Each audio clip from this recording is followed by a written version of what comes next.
Abdelatif Massouz, je me permets de vous interrompre. En ce qui concerne cette question de financement, le ministre, dans sa présentation aujourd'hui, a évoqué de nouveaux mécanismes de financement, des mécanismes innovants de financement de cette économie et ce partenariat public-privé qui devrait être réactivé. Comment, selon vous, sachant que ce sont des chantiers qui ont commencé depuis plusieurs années maintenant, est-ce que vous pensez que, effectivement, le fait que nous sommes en train de vivre ces temps difficiles et assez inédits va faire que ces chantiers vont être déclenchés et effectifs et efficients pour financer notre économie?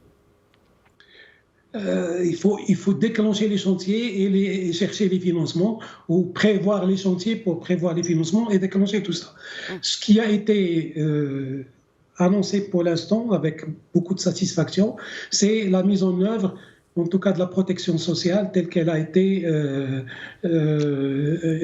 annoncée par Sa Majesté dans son dernier discours et avec un budget de 14 milliards sur 2 années. Absolument. Donc ça, c'est très important. De même que peut noter avec satisfaction, même si ce n'est pas énorme, mais l'augmentation de 5 milliards pour les 2 budgets de l'éducation et de la santé et la création d'à peu près 24 000 emplois dans les 2 secteurs. Donc ça, c'est des choses intéressantes. Maintenant, ça s'arrête là. Ça s'arrête là parce qu'il y a des chantiers qui sont nécessaires pour relancer l'économie, y compris des chantiers qui ont été lancés par Sa Majesté le Roi. Et je cite en particulier le chantier concernant l'eau potable et l'eau d'irrigation 2020-2027 avec un budget de 120 milliards de dirhams et dont on n'a pas entendu parler.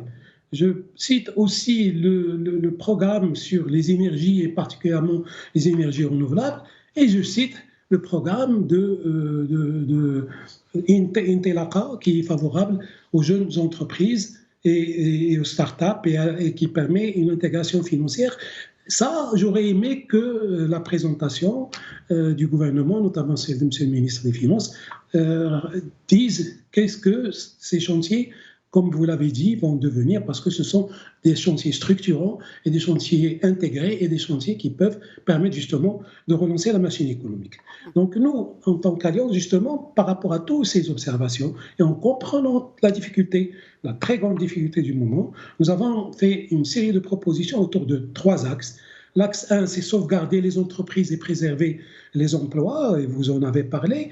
Et nous pensons que l'État, en plus des directs, des crédits qu'elle encourage à travers les banques et à travers la garantie de la CCG, l'État peut envisager des investissements directs dans des projets créateurs de valeur, dans des projets directement producteurs et des projets directement générateurs d'emplois. Et les programmes que je viens de citer sont importants.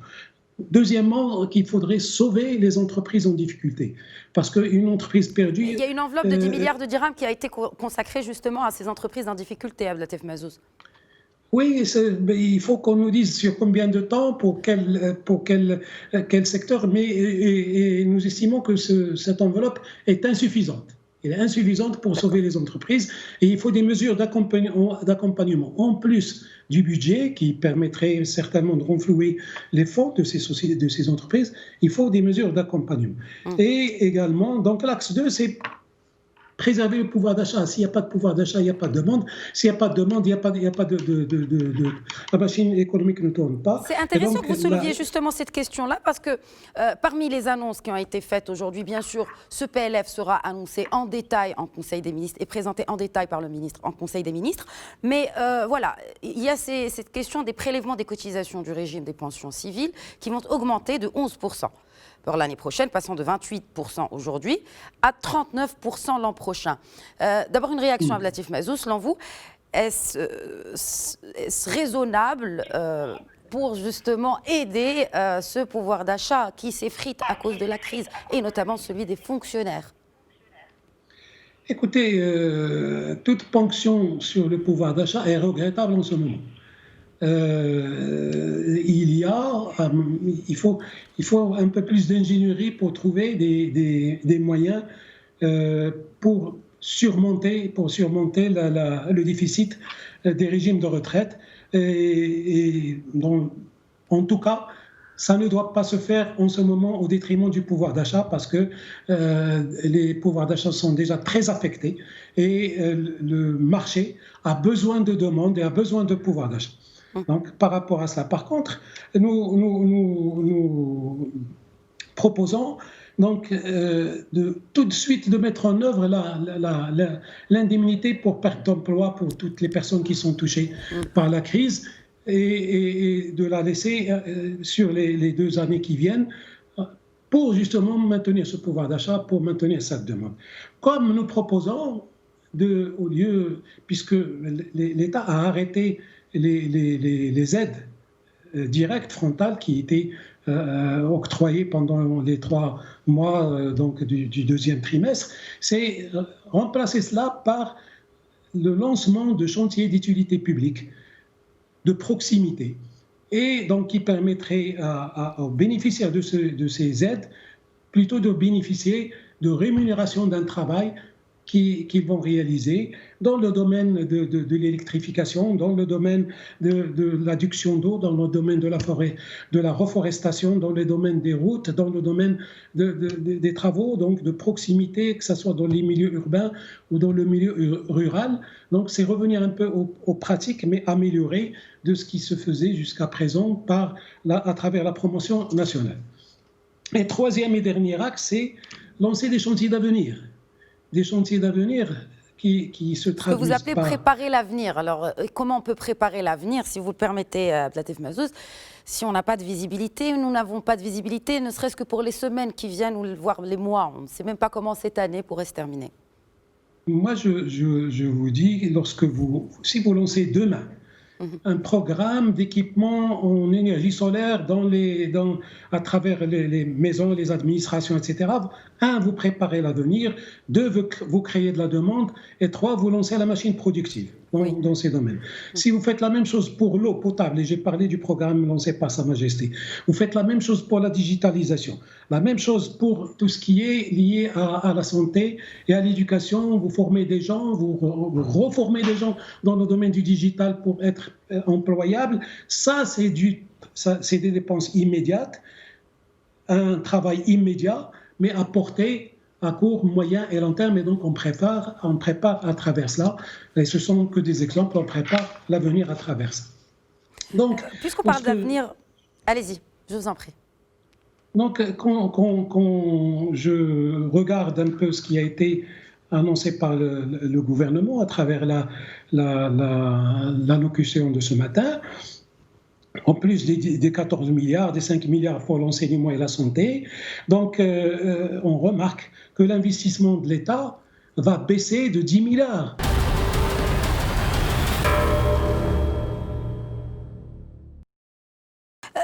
Quelle est aujourd'hui la place où, j'ai envie de dire, comment rendre cette R&D, cette recherche et développement, cet aspect que l'on a souvent relégué au second plan, comment le rendre comme un véritable ingrédient de compétitivité pour le Made in Maroc? On parle beaucoup de cette marque marocaine. Comment, selon vous, on peut réussir cette transition? Alors, écoutez, il y a 3 indicateurs pour mesurer la performance d'un pays au niveau de la recherche et le développement. La première, c'est la production du savoir, c'est-à-dire le nombre de publications produites par le pays. Le deuxième, c'est le potentiel d'innovation et de valorisation de la recherche. Et 3, c'est la qualité des chercheurs. Et qui dit la qualité des chercheurs veut dire la qualité de leur formation. Et donc aujourd'hui, le Maroc, malheureusement, accuse un retard significatif en matière de cette formation des chercheurs qui, eux, produisent de la recherche et de l'innovation et en même temps produisent des publications scientifiques. Pour vous donner quelques chiffres, en 2018, il y a eu 4 millions d'articles scientifiques qui ont été publiés dans le monde. Et ça, c'est une étude d'une agence internationale qui fait cette analyse, dont les 2 tiers ils sont produits par 10 pays. Le Maroc, il contribue à 0,2%, soit environ 7500 publications de ce total des 4 millions. Donc, si on devait se comparer avec un pays avec plus ou moins les mêmes spécificités, est-ce qu'on est, est-ce qu'on a la moyenne ou pas? Alors, on est tout simplement, on est 6e en Afrique, on est 58e dans le monde, c'est-à-dire qu'il y a beaucoup de pays qui nous devancent. Et aujourd'hui, ce n'est pas un constat d'échec qu'il faut faire, c'est juste pour dire qu'aujourd'hui, Et Covid nous a appris bien des leçons dans ce sens, c'est que la recherche scientifique aujourd'hui est un élément clé si on veut qu'un pays arrive à la souveraineté scientifique, arrive aussi à développer ses compétences en matière de R&D et arrive aussi à avoir de l'autosuffisance. Et donc aujourd'hui, cet appel à projet, quand même, qui est d'une envergure pas uniquement financière, mais aussi au niveau de l'accompagnement des chercheurs. Aujourd'hui, l'Université Mohamed VI Polytechnique, en tant qu'une institution qui a une vocation de bien public, c'est une institution qui est fondée par le groupe OCP, qui est portée par la Fondation OCP, mais qui a vocation à ouvrir ses portes à toutes les initiatives visant la promotion de la recherche et du développement au Maroc. Et bien, l'université aujourd'hui offre des plateformes de recherche, ce qu'on appelle des living labs, c'est des laboratoires vivants qui vont permettre à ces chercheurs de faire de la recherche appliquée et pas uniquement de la recherche fondamentale, qui vont permettre aussi de bénéficier d'un réseau de partenaires à l'échelle internationale. Et donc aujourd'hui, si on a ce trio financement, infrastructure technique et savoir-faire humain, je pense que la combinaison est bien partie pour donner des résultats sur les 2, 3 à 4 prochaines années. Je voudrais m'arrêter sur l'aspect humain, justement. Pourquoi aujourd'hui nous avons un chercheur d'origine marocaine qui a été nommé par le président américain dans une commission d'experts chargée de trouver ce fameux vaccin contre la Covid-19. Il y a la semaine dernière la marocaine Selma, ou Ismahan plutôt, l'Ouefi, qui a été nommée au nouveau poste de scientifique en chef auprès de la FAO, de l'Organisation des Nations Unies pour l'alimentation et l'agriculture. Khalid Badouslan, que faut-il faire aujourd'hui pour garder nos cerveaux marocains, pour freiner cette fuite des cerveaux dont on parle beaucoup? Parce que finalement, la qualité de la formation est là. Mais malheureusement, beaucoup préfèrent aller ailleurs. Tout à fait. Et aujourd'hui, c'est ce qu'on a dit tout à l'heure, c'est qu'aujourd'hui, le focus qui est fait sur la recherche et le développement au Maroc nécessite d'avoir un peu plus d'attention parce qu'aujourd'hui, c'est devenu primordial pour le développement du pays. Et donc aujourd'hui, on parle, si ce n'est qu'au niveau du budget d'État, de pratiquement 0,76% du budget d'État qui est alloué à la recherche scientifique, donc une bonne partie qui va vers les salaires et vers c'est-à-dire le paiement des salaires et des frais fixes avant de pouvoir déléguer une partie pour la recherche scientifique de manière pure. Donc aujourd'hui, ce n'est pas les compétences qui manquent tout à fait, c'est l'infrastructure qui va permettre à ces jeunes Marocains, jeunes et moins jeunes, de se développer au niveau de leur pays. Et aujourd'hui, le positionnement de l'Université Mohamed VI Polytechnique, justement, c'est de leur offrir une bonne plateforme de recherche appliquée, de faire aussi retourner des Marocains et plus largement des Africains vers le continent, vers la patrie, pour pouvoir contribuer à son développement. Et je pense qu'aujourd'hui, les résultats, on a déjà des résultats après 3 ans et demi d'existence. On a réussi à attirer parmi les talents mondiaux, qui sont des talents marocains dans le monde, et cela nous permettra justement non seulement d'être fiers, mais aussi de pouvoir capitaliser dessus pour attirer, pour former aussi des jeunes Marocains ici dans le pays pour le développement de la recherche et le développement au Maroc.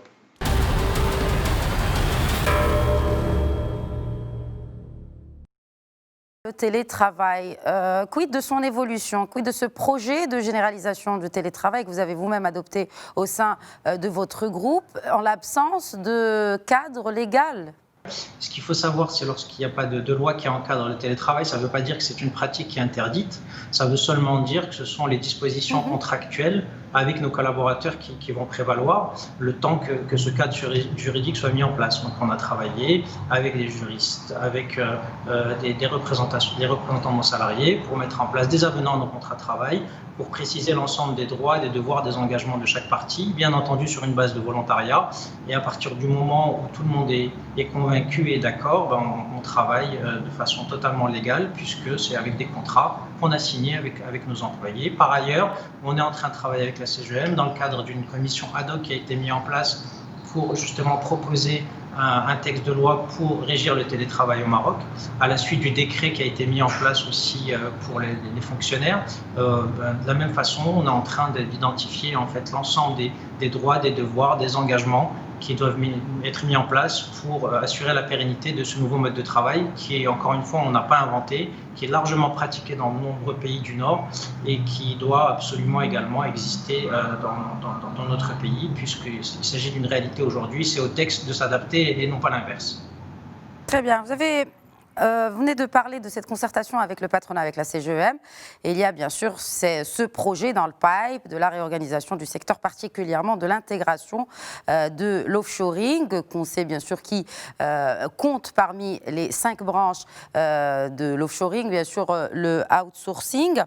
Donc, est-ce qu'il y aura une fédération de l'offshoring? Si oui, est-ce qu'elle compte toutes les branches de ces métiers, de ce secteur, ou simplement l'outsourcing? Alors, en effet, le secteur de l'offshoring a démarré il y a une vingtaine d'années. Initialement, c'était surtout quelques centres d'appel et puis des acteurs de l'IT. Et puis, c'était géré par une fédération qui existe à la CGM, qui s'appelle la PEBI. Aujourd'hui, 20 ans après, on voit qu'on est dans un secteur qui est beaucoup plus mature et un écosystème qui est beaucoup plus complexe, avec de nouveaux segments comme le BPO qui s'est beaucoup développé, le KPO, tout ce qui concerne le Knowledge Process Outsourcing, les autres. Donc il y a un certain nombre aujourd'hui de métiers qui se sont développés et qui sont des métiers qui sont plus en rapport en fait avec l'IT. Si vous voulez, c'est un secteur en tant que tel. À eux seuls, ils représentent 70% des revenus, 85% des emplois de l'offshoring au Maroc. Et ces 2 segments, pour ne citer que, ne sont pas représentés par la PEBI. Qu'en est-il du chiffre d'affaires ? Alors, le chiffre d'affaires, si vous voulez, au total, en 2019, l'outsourcing, c'est 14 milliards de chiffre d'affaires à l'export. D'accord ? Et dans ces 14 milliards, il y a 10 milliards qui ne sont pas dans la PEBI, en fait, qui concernent en fait le CRM et le BPO notamment, qui sont, je vous disais, des secteurs qui sont dans des domaines qui sont très très différents de l'informatique. Et donc la CGM a décidé que c'était un secteur suffisamment important en termes de création d'emplois, notamment auprès des jeunes, puisqu'on est le premier employeur chez les jeunes, et puis en termes de revenus à l'export, on le voit aujourd'hui notamment avec l'importance d'avoir des devises compte tenu de notre balance commerciale qui est mise à mal, qu'il était important de donner à ce secteur la place qu'il mérite avec une fédération qui regroupe en fait les métiers de l'outsourcing et qui en fait un véritable secteur à l'image de ce qui a pu être fait aussi bien dans les pays du Nord que dans des destinations pionnières comme en Inde ou aux Philippines, où il s'agit d'un secteur en tant que tel. Voilà, pour résumer, c'est une fédération de l'outsourcing et non de l'offshoring. Alors, vous savez, je peux rentrer un petit peu dans les détails, mais le principe de l'outsourcing, c'est d'externaliser une fonction et de faire appel à un prestataire ou de gérer soi-même à partir d'une destination. Alors, ça peut être en interne, il y a des entreprises qui font de l'outsourcing dans leur propre pays. En France, il y a des prestataires qui travaillent également pour des entreprises françaises et certains acteurs qui sont présents au Maroc sont également présents en France. Et il y a une partie, en fait, de cette externalisation qui se fait en offshore. C'est ce qu'on appelle l'offshoring. Mais si vous voulez, le secteur aujourd'hui qui regroupe en fait cette tendance globale et qui pèse aujourd'hui 90 milliards de chiffre d'affaires au niveau mondial, c'est ce phénomène qui ressemble à ce qu'on a pu connaître dans l'industrie au début du siècle, qui consiste en fait à externaliser un certain nombre de fonctions dans les services, comme on a pu le faire dans l'industrie, et se recentrer sur son cœur de métier. Et tout ce secteur, c'est ce qu'on appelle en fait l'outsourcing, que ce soit dans le CRM, dans le BPO, dans l'ingénierie hors IT, etc.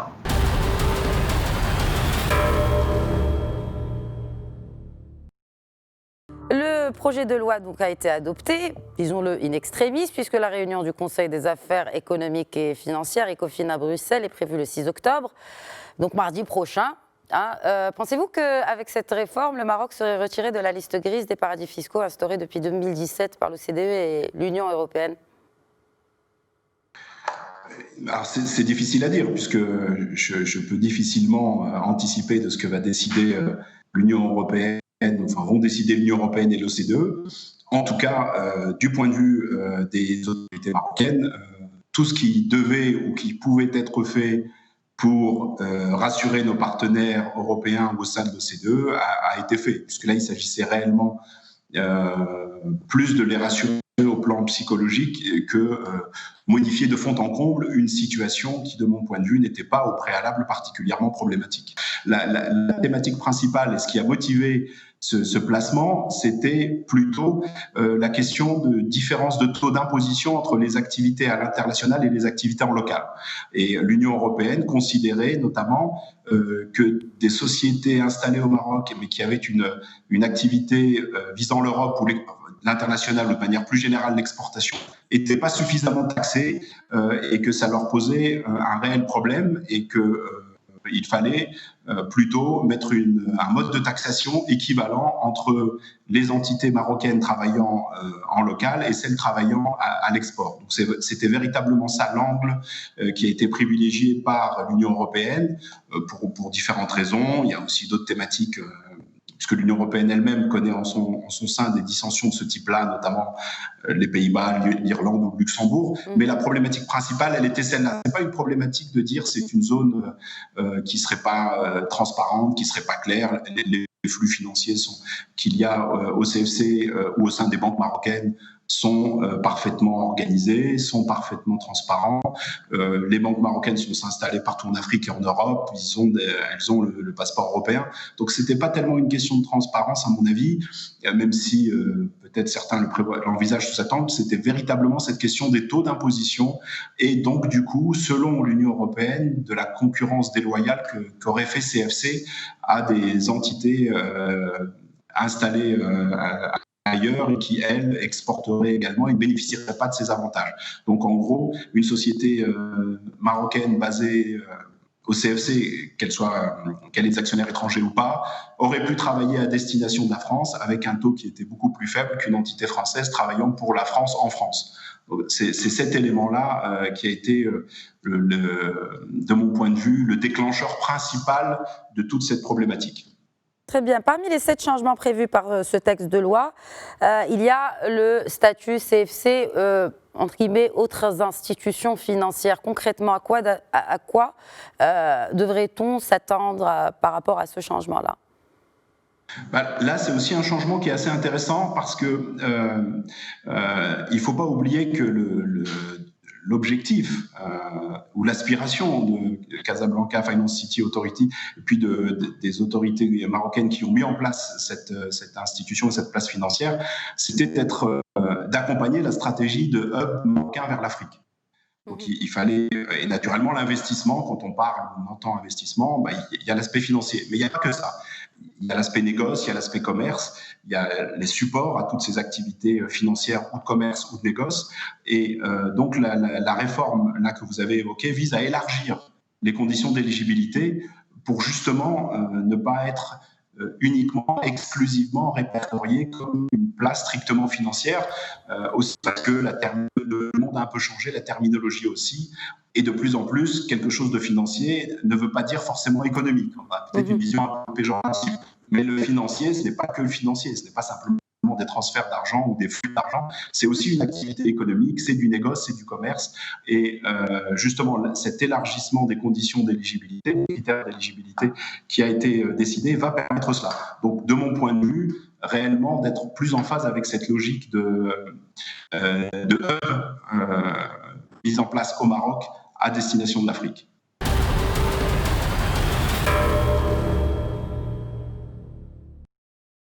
Alors, par exemple, pour le projet FAISE Smart Factory, il y a eu cette synergie entre, bien sûr, les collectivités territoriales, le secteur privé, à travers la CGEM, bien naturellement, et l'université, donc l'université Euromed.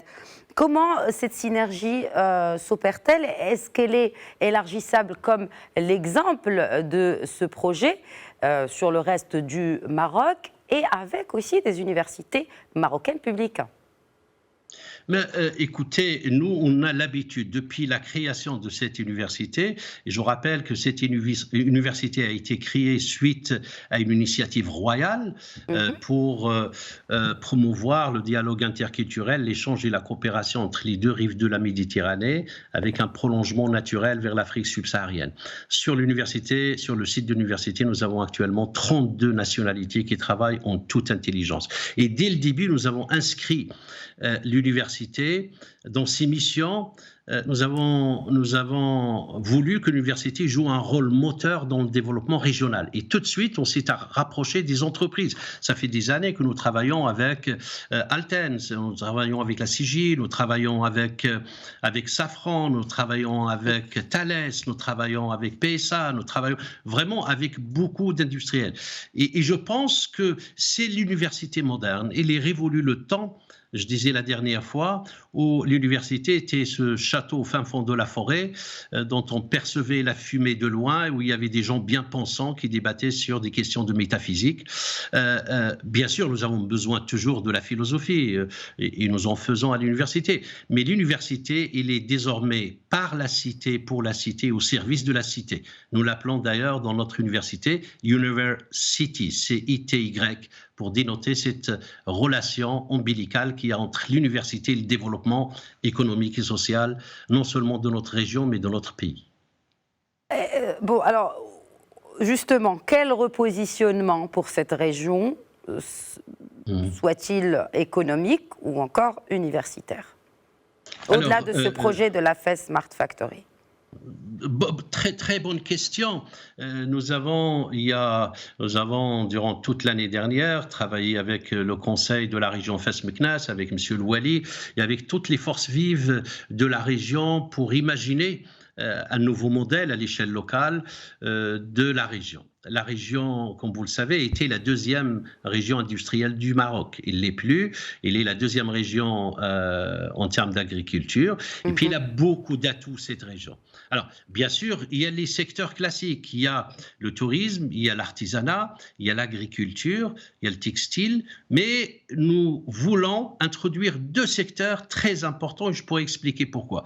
Le secteur du digital, de l'ingénierie digitale et d'intelligence artificielle. Pourquoi ? Parce que la région, c'est le premier pôle universitaire du Maroc, avec 5 universités, l'université Sidi Mohamed Ben Abdallah, l'université Moulay Ismail de Meknès, l'université Al-Akhawaïn, l'université Euromed de Fès et l'université Al-Qarawiyyin, plus un certain nombre d'opérateurs privés.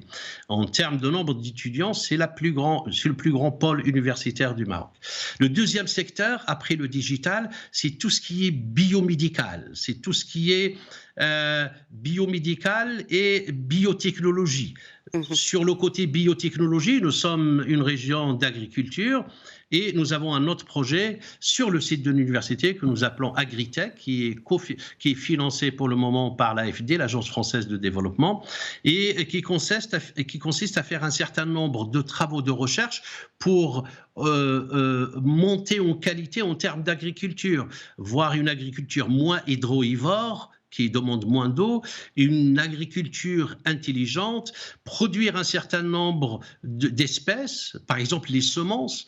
Il n'est pas concevable que nous sommes un grand producteur de tomates et nous importons les semences. 1 kilo de semences coûte à peu près 30 000 €.